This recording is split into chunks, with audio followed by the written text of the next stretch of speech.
जीवन एक खुशमिजाज लड़का था। वह पंढरपुर में रहता था, जो हरी भरी पहाड़ियों के बीच बसा एक छोटा सा गांव था।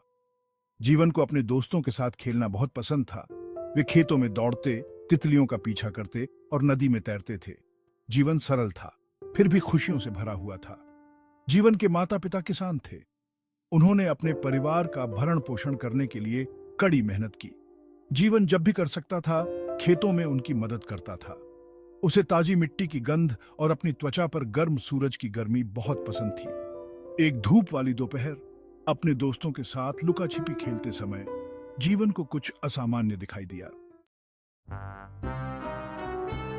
जीवन बोतल को कसकर पकड़े हुए घर की ओर भागा। वह इसे अपनी दादी माँ को दिखाने के लिए इंतजार नहीं कर सकता था, जो बहुत सी कहानियां और किंवदंतियां जानती थी। दादी माँ ने बोतल की जांच की। उनकी आंखें विस्मय से चमक रही थी। उसने जीवन से कहा कि यह एक जादुई बोतल हो सकती है, जो इच्छा पूरी करने वाले जिन्न का घर है। जीवन की आंखें विस्मय से चौड़ी हो गईं। एक जिन्न। उसने उनके बारे में केवल कहानियां ही सुनी थी। उत्सुकतावश जीवन ने बोतल का ढक्कन खोला। बोतल से बैंगनी धुएं का एक गुब्बार निकला, जो हवा में घूमता और नाचता हुआ था। जीवन ने विस्मय से देखा, जैसे ही धुआं जम गया, एक छोटे शरारती दिखने वाले जिन्न का रूप ले लिया। जिन्न ने नीचे झुककर प्रणाम किया। नमस्कार, उसने कर्कश आवाज में कहा। मैं इस बोतल का जिन्न फिरोज हूं। तुमने मुझे मेरी नींद से जगाया है और मैं तुम्हें 3 इच्छाएं देने के लिए बाध्य हूं। जीवन शुरू में अवाक रह गया। उसने कभी सोचा भी नहीं था कि वह एक असली जिन्न से मिलेगा, उसे इच्छाएं पूरी करने देगा। एक पल के बाद उसने अपनी बुद्धि इकट्ठी की। अपनी पहली इच्छा के लिए उसने मिठाई का पहाड़ मांगा, क्योंकि उसे मीठा बहुत पसंद था।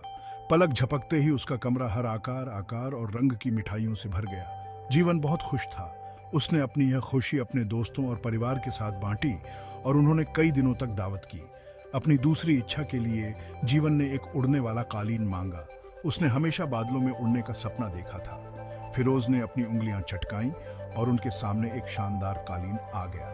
यह सोने और चांदी के धागों से झिलमिलाता था, जो अद्भुत कारनामों का वादा करता था। साथ में जीवन और फिरोज अविश्वसनीय कारनामों पर निकल पड़े। उन्होंने बर्फ से ढके पहाड़ों, विशाल रेगिस्तानों और झिलमिलाते महासागरों के ऊपर से उड़ान भरी।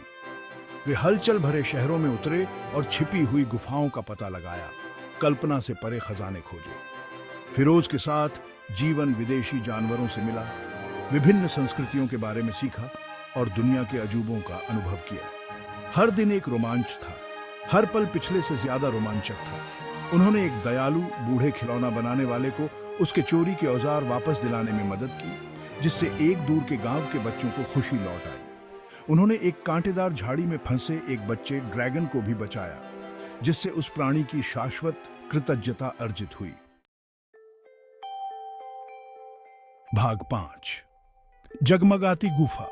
एक दिन घने जंगल के ऊपर से उड़ान भरते समय फिरोज ने एक झरने के पीछे छिपी एक झिलमिलाती गुफा देखी। उत्सुक होकर उन्होंने कालीन उतारा और अंदर चले गए। गुफा की दीवारें हजारों कीमती रत्नों से जगमगा रही थीं, जो गुफा को एक अलौकिक चमक से रोशन कर रही थीं। ये तुम्हारे लिए मेरा इनाम है, जीवन, फिरोज ने चमकते हुए खजाने की ओर इशारा करते हुए कहा। मुझे जगाने और एक दयालु स्वामी होने के लिए। जीवन अभिभूत था। उसने अपने जीवन में इतनी दौलत कभी नहीं देखी थी। भाग 6।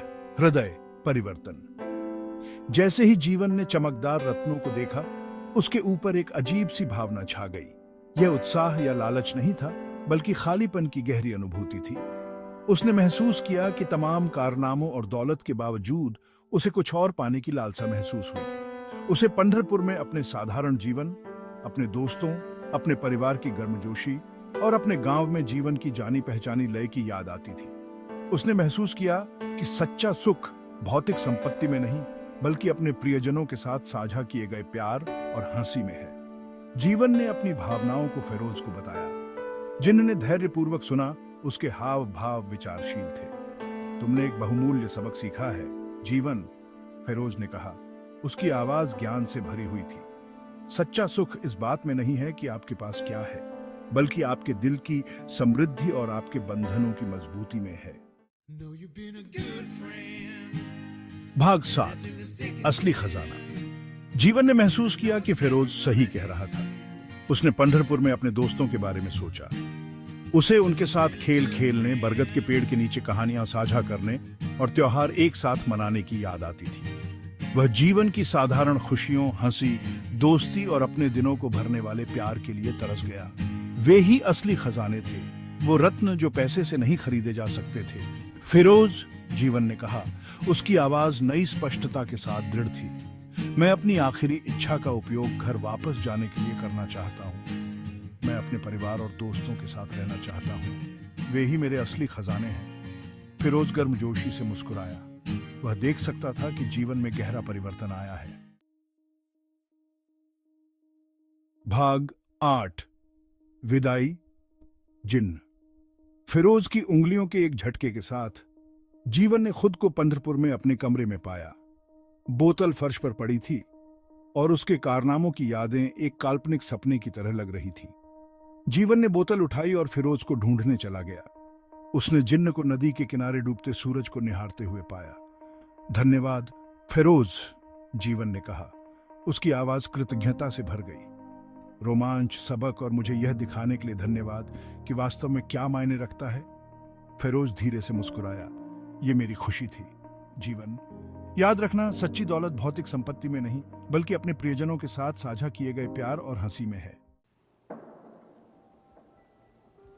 भाग 9, दोस्ती की कीमत। अंतिम विदाई के साथ फिरोज गायब हो गया। बैंगनी धुएं का एक हल्का सा झोंका पीछे छोड़ गया। जीवन पंढरपुर में अपने जीवन में लौट आया। उसका हृदय खुशी और कृतज्ञता से भर गया।